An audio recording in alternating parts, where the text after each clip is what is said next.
ओम शांति। आज साकार महावाक्य 20/9/2025। मधुर संतान माने बाबा तुम भली पुराणा भक्त मानंकु भक्तिर फल देवाई आसी। भक्तिर फल हेउछि ज्ञान, जहाद्वारा तुमर सद्गति हेउछि। प्रश्न, केतेक चालू चालू पुरुषार्थ करू करू निजर भाग्य को निजे ही हत्या करिथांती, किपरि? उत्तर, जदि बाबांकर होई सेवा करुनाहांती, निज उपरे एवं अन्यमानक उपरे दया करुनाहांती, तेबे से निज भाग्य को निजे हत्या करिथांती, अर्थात पदभ्रष्ट होई जांती। भल भावरे पढ़िले, जोगयुक्त स्थिति रे रहिले भल पद मध्य मिलिथाए। तेणु सेवाधारी संतान मानक भितरे सेवा करिबार बहुत शौक रहिबा दरकार। गीत अछि, कौन आया सबेरे सबेरे। ओम शांति। आत्मिक संतान माने बुझुछंती जे आमे आत्मा अटु, शरीर नुहे, एवं एही ज्ञान वर्तमान परमपिता परमात्मा ठारू मिलुछि। बाबा कहउछंती, जेतेबेले स्वयं मु आसीछि तेबे तुमे निजको आत्मा निश्चय कर। आत्मा ही शरीर रे प्रवेश करुछि, गोटिए शरीर छाड़ी आउ एक शरीर नहीं चली थाए। आत्मा बदली न थाए, शरीर बदली थाए। आत्मा तो अविनाशी अटे, तेणु निजको आत्मा बुझिबा दरकार। एही ज्ञान केबे केही देई पारिबे नाही।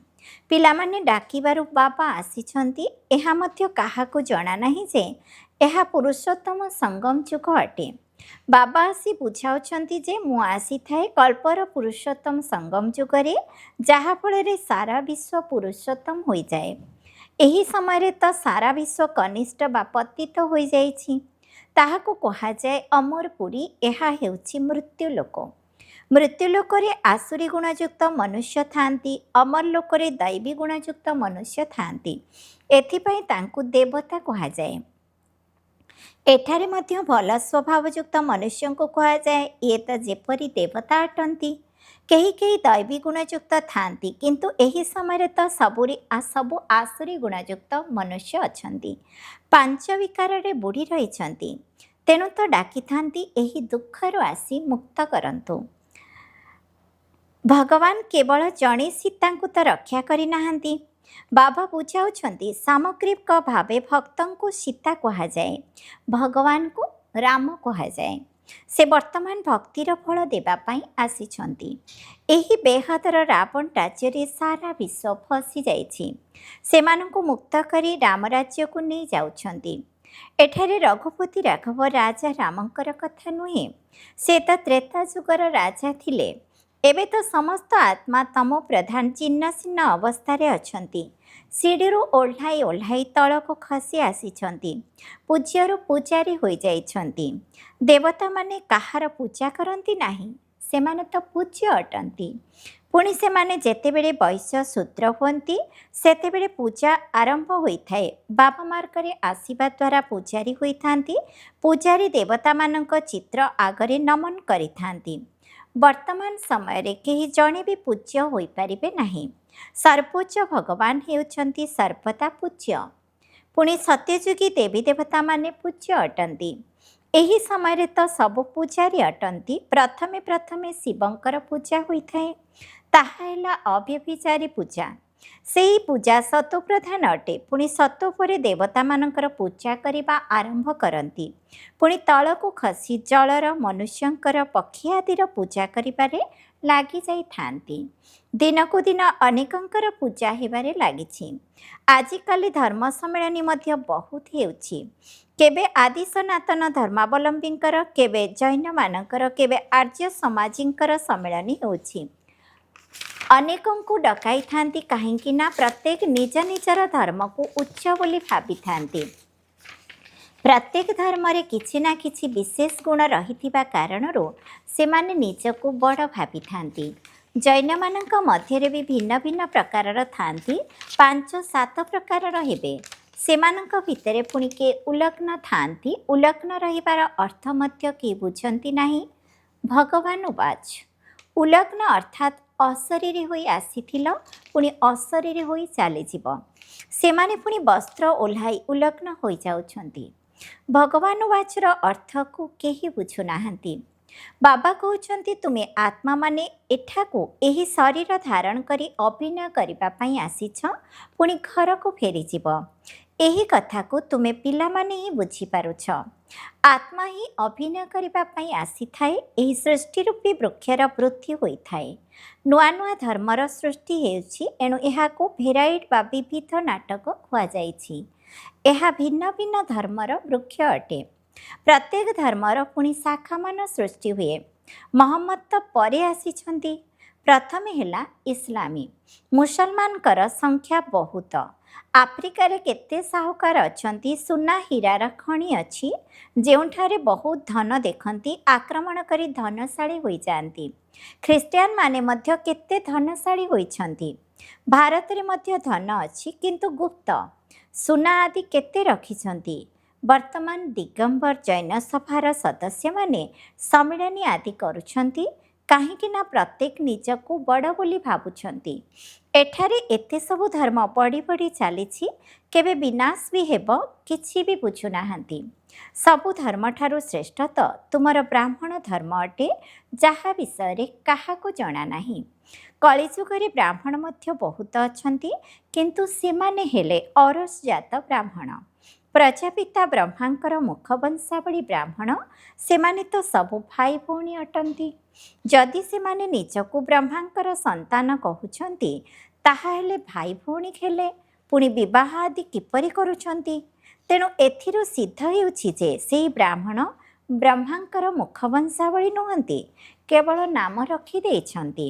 ବାସ୍ତବରେ ବ୍ରାହ୍ମଣମାନଙ୍କୁ ଦେବତାଙ୍କ ଠାରୁ ଶ୍ରେଷ୍ଠ କୁହାଯିବ, କାରଣ ସେମାନେ ସର୍ବୋଚ୍ଚ ଶିଖରରେ ଅଛନ୍ତି ନା। ଏହି ବ୍ରାହ୍ମଣ ହିଁ ମନୁଷ୍ୟମାନଙ୍କୁ ଦେବତାରେ ପରିବର୍ତ୍ତନ କରୁଛନ୍ତି। ଶିକ୍ଷକ ହେଲେ ପରମପିତା ପରମାତ୍ମା, ସ୍ୱୟଂ ଜ୍ଞାନର ସାଗର। ଏହା କାହାକୁ ବି ଜଣା ନାହିଁ। ବାବାଙ୍କ ପାଖକୁ ଆସି ବ୍ରାହ୍ମଣ ହୋଇ ପୁଣି କାଲି ଶୂଦ୍ର ହୋଇଯାଇଛନ୍ତି। ପୁରୁଣା ସଂସ୍କାର ବଦଳାଇବା ପାଇଁ ବହୁତ ପରିଶ୍ରମ ଲାଗିଥାଏ। ନିଜକୁ ଆତ୍ମା ନିଶ୍ଚୟ କରି ବାବାଙ୍କ ଠାରୁ ସମ୍ପତ୍ତି ନେବାର ଅଛି। ଆତ୍ମିକ ପିତାଙ୍କଠାରୁ ଆତ୍ମିକ ପିଲାମାନେ ହିଁ ସମ୍ପତ୍ତି ନେବେ। ବାବାଙ୍କୁ ମନେ ପକାଇବାରେ ହିଁ ମାୟା ବିଘ୍ନ ପକାଇଥାଏ। ବାବା କହିଥାନ୍ତି, ହାତରେ କାମ କରି ହୃଦୟରେ ବାବାଙ୍କୁ ମନେ ପକାଅ। ଏହା ବହୁତ ସହଜ ଅଟେ। ଯେପରି ପ୍ରେମିକା ପ୍ରେମିକ ହୋଇଥାନ୍ତି, ଯେଉଁମାନେ କି ଯିଏ ଜଣେ ଜଣକୁ ନ ଦେଖି ରହିପାରିବେ ନାହିଁ। ବାବା ତ ପ୍ରେମିକ ଅଟନ୍ତି। ସବୁ ପିଲାମାନେ ପ୍ରେମିକା ଅଟନ୍ତି, ଯେଉଁମାନେ ବି ବାବାଙ୍କୁ ମନେ ପକାଉଛନ୍ତି। ଏକମାତ୍ର ବାବା ହିଁ କେବେ କାହା ନିକଟରେ ସମର୍ପିତ ହୁଅନ୍ତି ନାହିଁ, କାହିଁକି ନା ତାଙ୍କଠାରୁ ବଡ଼ କେହି ନାହାନ୍ତି।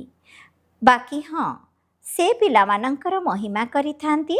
ଭକ୍ତି ମାର୍ଗରୁ ଆରମ୍ଭ କରି ସମସ୍ତେ ମୋର ପ୍ରେମିକା ଅଟନ୍ତି। ଡାକିଥାନ୍ତି ମଧ୍ୟ, ଆସ ଦୁଃଖରୁ ମୁକ୍ତ କର, ପବିତ୍ର କର। ତୁମେ ସବୁ କନ୍ୟା, ମୁଁ ହେଉଛି ବର। ତୁମେମାନେ ସମସ୍ତେ ଆସୁରୀ ଜେଲରେ ବନ୍ଦୀ ହୋଇଯାଉଛ, ମୁଁ ଆସି ମୁକ୍ତ କରାଉଛି। ଏଠାରେ ବହୁତ ପରିଶ୍ରମ ରହିଛି। କୁଦୃଷ୍ଟି ଧୋକା ଦେଇଥାଏ। ପବିତ୍ର ଦୃଷ୍ଟି ହେବାରେ ହିଁ ମେହନତ କରିବାକୁ ପଡ଼ିଥାଏ। ଦେବତାମାନଙ୍କର କେତେ ସୁନ୍ଦର ଚରିତ୍ର ଅଟେ। ବର୍ତ୍ତମାନ ଏଭଳି ଦେବତା କରିବା ବାଲା ନିଶ୍ଚିତ ଆବଶ୍ୟକ ନା। ସମ୍ମିଳନୀରେ ବିଷୟ ରଖାଯାଇଛି, ମାନବ ଜୀବନରେ ଧର୍ମର ଆବଶ୍ୟକତା। ଡ୍ରାମାକୁ ନ ଜାଣିବା କାରଣରୁ ସଂଶୟରେ ପଡ଼ିଯାଇଛନ୍ତି। ତୁମ ବ୍ୟତୀତ ଅନ୍ୟ କେହି ବୁଝାଇ ପାରିବେ ନାହିଁ।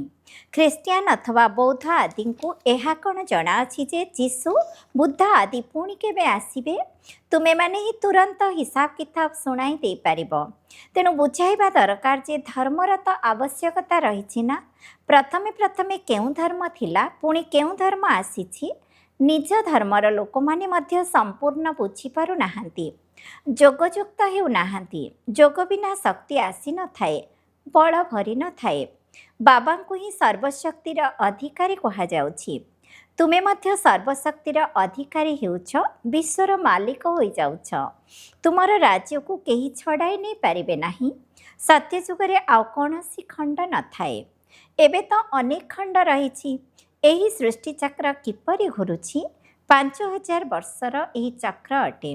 ବାକି ସୃଷ୍ଟି କେତେ ଲମ୍ବା, ତାହାକୁ କ'ଣ ମାପିପାରିବ? ସ୍ଥଳଭାଗକୁ ମାପ କରିପାରିବ? ସାଗରର ମାପ ତ କରିପାରିବ ନାହିଁ। आकाश एवं सागरर अंत केही पाइपारिबे नाही। तेणु बुझाइबा दरकार जे धर्मर आवश्यकता काहींकि रहिछि। सारा चक्र धर्म उपर ही तैयारी होइछि। ଏହା ହେଉଛି ଭିନ୍ନ ଭିନ୍ନ ଧର୍ମର ବୃକ୍ଷ। ଏହି କଳ୍ପବୃକ୍ଷର ଚିତ୍ର ହେଉଛି ଅନ୍ଧ ଆଗରେ ଆଇନା। ତୁମେ ଏବେ ବାହାରେ ସେବା କରିବା ପାଇଁ ବାହାରିଛ। ଧୀରେ ଧୀରେ ତୁମର ବୃଦ୍ଧି ହୋଇ ଚାଲିଛି। ତୁଫାନ ଆସିଲେ ବହୁତ ପତ୍ର ଝଡ଼ି ପଡ଼ିଥାଏ ନା। ଅନ୍ୟ ଧର୍ମଗୁଡ଼ିକରେ ମାୟାର ତୋଫାନ ଲାଗିବାରେ କୌଣସି କଥା ହିଁ ନାହିଁ। ସେମାନଙ୍କୁ ତ ଉପର ହିଁ ଆସିବାର ଅଛି। ଏଠାରେ ତୁମର ଧର୍ମ ସ୍ଥାପନା ବହୁତ ଚମତ୍କାର ଅଟେ। ଯିଏ ପୁରୁଣା ଭକ୍ତ ସେମାନଙ୍କୁ ହିଁ ଭଗବାନ ଆସି ଫଳ ଦେଇଥାନ୍ତି ନିଜ ଘରକୁ ନେଇଯିବା ପାଇଁ। ଡାକିଥାନ୍ତି ମଧ୍ୟ ଆମ ଆତ୍ମାମାନଙ୍କୁ ନିଜ ଘରକୁ ନେଇ ଚାଲ। ଏହା କାହାକୁ ଜଣା ନାହିଁ ଯେ ବାବା ସ୍ୱର୍ଗର ରାଜ୍ୟ ଭାଗ୍ୟ ମଧ୍ୟ ଦେଉଛନ୍ତି। ସନ୍ନ୍ୟାସୀମାନେ ତ ସୁଖକୁ ମାନନ୍ତି ନାହିଁ। ସେମାନେ ଚାହୁଁଛନ୍ତି ମୋକ୍ଷ ମିଳୁ। ମୋକ୍ଷକୁ ଈଶ୍ୱରୀୟ ସମ୍ପତ୍ତି କୁହାଯାଏ ନାହିଁ। ସ୍ୱୟଂ ଶିବ ବାବାଙ୍କୁ ମଧ୍ୟ ଅଭିନୟ କରିବାକୁ ପଡ଼ିଥାଏ। ତେବେ ପୁଣି କାହାକୁ ମୋକ୍ଷର ତାଲିକାରେ କିପରି ରଖିପାରିବେ? ତୁମେ ବ୍ରହ୍ମାକୁମାର କୁମାରୀଗଣ ନିଜର ଧର୍ମକୁ ଏବଂ ସମସ୍ତଙ୍କ ଧର୍ମକୁ ଜାଣିଛ। ତେଣୁ ତୁମର ଦୟା ଆସିବା ଦରକାର। ଚକ୍ରର ରହସ୍ୟ ବୁଝାଇବା ଦରକାର। ସେମାନଙ୍କୁ କୁହ ତୁମର ଧର୍ମସ୍ଥାପକ ପୁଣି ନିଜ ସମୟ ଅନୁସାରେ ଆସିବେ। ହୁସିଆର ହୋଇ ବୁଝାଇବା ଦରକାର। ତୁମେ ବୁଝାଇ ପାରିବ ଯେ ପ୍ରତ୍ୟେକଙ୍କୁ ଶତପ୍ରଧାନରୁ ସତ୍ତ୍ୱ ରଜ ତମରେ ଆସିବାକୁ ହୋଇଥାଏ। ବର୍ତ୍ତମାନ ରାବଣ ରାଜ୍ୟ ଅଟେ। ତୁମର ଜ୍ଞାନ ହେଲା ସତ୍ୟ ଗୀତା ଯାହା ବାବା ଶୁଣାଉଛନ୍ତି। ଭଗବାନ ନିରାକାରଙ୍କୁ ହିଁ କୁହାଯାଏ। ଆତ୍ମା ନିରାକାର ଈଶ୍ୱର ପିତାଙ୍କୁ ଡାକିଥାଏ। ସେଠାରେ ତୁମେ ଆତ୍ମାମାନେ ରହିଥାଅ। ତୁମକୁ କ'ଣ ପରମାତ୍ମା କୁହାଯିବ? ପରମାତ୍ମା ତ ଜଣେ ଅଟନ୍ତି। ଉଚ୍ଚରୁ ଉଚ୍ଚ ଭଗବାନ। ପୁଣି ସବୁ ଆତ୍ମାମାନେ ତାଙ୍କର ସନ୍ତାନ ଅଟନ୍ତି। ସମସ୍ତଙ୍କର ସଦ୍ଗତିଦାତା ଜଣେ ଅଟନ୍ତି। ତାପରେ ହେଉଛନ୍ତି ଦେବତାମାନେ। ସେମାନଙ୍କ ମଧ୍ୟରେ ନମ୍ବର 1 ହେଲେ ଶ୍ରୀକୃଷ୍ଣ। କାରଣ ଆତ୍ମା ଏବଂ ଶରୀର ଉଭୟ ପବିତ୍ର ଅଟେ। ତୁମେ ହେଲ ସଙ୍ଗମ ଯୋଗୀ। ତୁମର ଜୀବନ ଅମୂଲ୍ୟ ଅଟେ। ଦେବତାମାନଙ୍କର ନୁହେଁ, ବ୍ରାହ୍ମଣମାନଙ୍କର ଜୀବନ ଅମୂଲ୍ୟ ଅଟେ। ବାବା ତୁମକୁ ସନ୍ତାନ ରୂପେ ଗ୍ରହଣ କରି ପୁଣି ତୁମ ପାଇଁ କେତେ ମେହନତ କରୁଛନ୍ତି। ଦେବତାମାନେ କ'ଣ ଏତେ ପରିଶ୍ରମ କରିପାରିବେ? ଦୁନିଆରେ ପାଠ ପଢ଼ାଇବା ପାଇଁ ପିଲାମାନଙ୍କୁ ପାଠଶାଳାକୁ ପଠାଇଥାନ୍ତି। ଏଠାରେ କିନ୍ତୁ ବାବା ନିଜେ ବସି ତୁମକୁ ପଢ଼ାଉଛନ୍ତି। ସେ ପିତା, ଶିକ୍ଷକ ଓ ଗୁରୁ ତିନି ରୂପରେ ଅଛନ୍ତି। ତେଣୁ ତାଙ୍କର କେତେ ସମ୍ମାନ ରହିବା ଦରକାର। ସେବାଧାରୀ ପିଲାମାନଙ୍କର ସେବାର ବହୁତ ସଉକ ରହିବା ଉଚିତ। ବହୁତ କମ୍ ଅଛନ୍ତି ଯେଉଁମାନେ ବହୁତ ଭଲ ହୋସିଆର ଅଟନ୍ତି। ତେଣୁ ସେବାରେ ଲାଗିଛନ୍ତି। ସେବା କରିବା ପାଇଁ ପୂଜା ତ ଦରକାର ନା। ଯୁଦ୍ଧସ୍ଥଳକୁ ଯିବା ପାଇଁ ଯାହାକୁ ଶିଖାଇଥାନ୍ତି ତାଙ୍କର ଚାକିରି ଆଦି ସବୁ ଛଡ଼େଇ ଦେଇଥାନ୍ତି। ସେମାନଙ୍କ ପାଖରେ ତାଲିକା ଥାଏ। ପୁଣି ସେନାବାହିନୀକୁ କେହି ମନା କରିପାରିବେ ନାହିଁ ଯେ ମୁଁ ଯୁଦ୍ଧସ୍ଥଳକୁ ଯିବି ନାହିଁ। ଜରୁରୀ ପରିସ୍ଥିତିକୁ ମୁକାବିଲା ପାଇଁ ଡ୍ରିଲ୍ କରାଇଥାନ୍ତି। ପ୍ରତ୍ୟାଖ୍ୟାନ କଲେ କେସ୍ କରିଥାନ୍ତି। ଏଠାରେ ତ ସେ କଥା ନାହିଁ। ଏଠାରେ ଯିଏ ଭଲ ଭାବରେ ସେବା କରିନଥାନ୍ତି ତାଙ୍କର ପଦ ଭ୍ରଷ୍ଟ ହୋଇଥାଏ। ସେବା ନ କରିଲେ ନିଜକୁ ନିଜେ ଗୁଳି ମାରିବା ଭଳି ନିଜର ଭାଗ୍ୟକୁ ନିଜେ ହିଁ ନଷ୍ଟ କରିଥାନ୍ତି। ପଦଭ୍ରଷ୍ଟ ହୋଇଥାଏ। ନିଜର ଭାଗ୍ୟକୁ ଗୁଳି କରିଦିଅନ୍ତି। ଯଦି ଭଲ ଭାବରେ ପଢ଼ିବେ, ଯୋଗ ସ୍ଥିତିରେ ରହିବେ, ତେବେ ଭଲ ପଦ ମିଳିବ। ନିଜ ଉପରେ ଦୟା କରିବାକୁ ହେବ ନା। ନିଜ ଉପରେ ଦୟା କରିଲେ ହିଁ ଅନ୍ୟ ଉପରେ ମଧ୍ୟ କରିପାରିବ। ବାବା ସବୁ ପ୍ରକାରର କଥା ବୁଝାଇଥାନ୍ତି। ଏହି ଦୁନିଆର ନାଟକ କିପରି ଚାଲିଛି, ରାଜଧାନୀ କିପରି ସ୍ଥାପନ ହେଉଛି, ଏହି କଥାକୁ ଦୁନିଆ ଜାଣିନାହାନ୍ତି। ଏବେ ନିମନ୍ତ୍ରଣ ତ ମିଳୁଛି। 5-10 ମିନିଟରେ କ'ଣ ବୁଝାଇ ପାରିବ? ଘଣ୍ଟେ 2 ଘଣ୍ଟା ଦେଲେ ବୁଝାଇ ପାରିବ। ସେମାନେ ଡ୍ରାମାକୁ ତ ବିଲକୁଲ ଜାଣନ୍ତି ନାହିଁ। ଭଲ ଭଲ ପଏଣ୍ଟ ସବୁ ଏଣେ ତେଣେ ଲେଖିଦେବା ଦରକାର। ପରନ୍ତୁ ପିଲାମାନେ ଭୁଲି ଯାଉଛନ୍ତି। ବାବା ରଚୟିତା ମଧ୍ୟ ଅଟନ୍ତି। ତୁମ ପିଲାମାନଙ୍କୁ ରଚନା କରିଛନ୍ତି।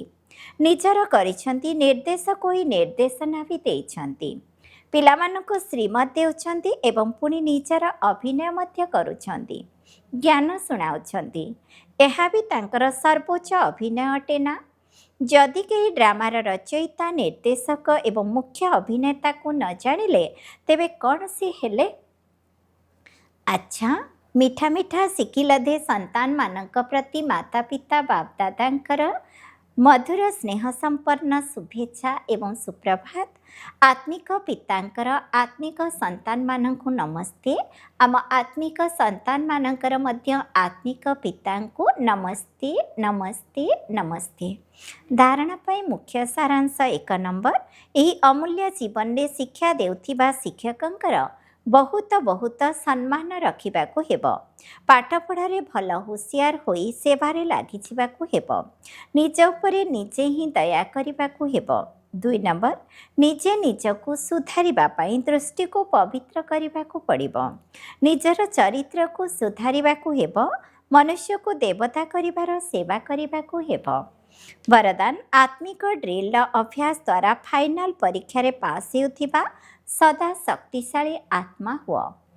जेपरी वर्तमान समय शरीरर सबु रोगगुड़िकर चिकित्सा रे व्यायाम कराइबा शिखाउछंती, सेहीपरि आत्मा को सदा शक्तिशाली करिबा पई आत्मिक व्यायाम अभ्यास करिबा आवश्यक।